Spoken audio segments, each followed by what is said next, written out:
Hello, I'm Russell Moore, standing here in front of the United States Supreme Court, and as most of you know by now, the court handed down a ruling that essentially redefines what marriage is in American culture and in American life.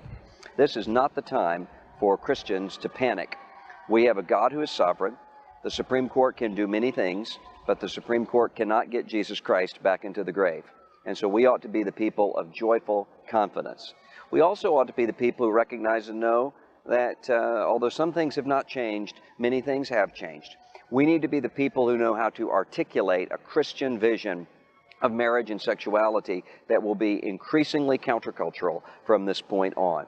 People in our neighborhoods, many of them not only will not agree with us on the definition of marriage as the union of one man and one woman, representing Christ in the church, they won't even understand it in many cases. We need to know how to explain what we believe and why we believe it. And then we need to embody that Christian vision of marriage and sexuality in churches that are holy and churches that are on mission. The other thing that we need to remember is there are many people outside the court today who are exuberant because they believe that what the court has done today is to give them something that will fulfill them and make them happy.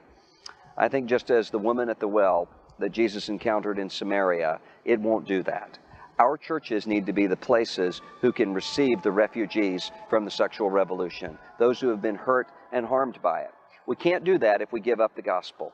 Can't do that if we give up what the Bible teaches about marriage and sexuality. And we can't do that if we're angry at our neighbors and screaming at them rather than loving them and speaking to them about the gospel that has saved us. And so let's stand firm in the gospel. There are resources available for you at ERLC.com for your church as we move forward.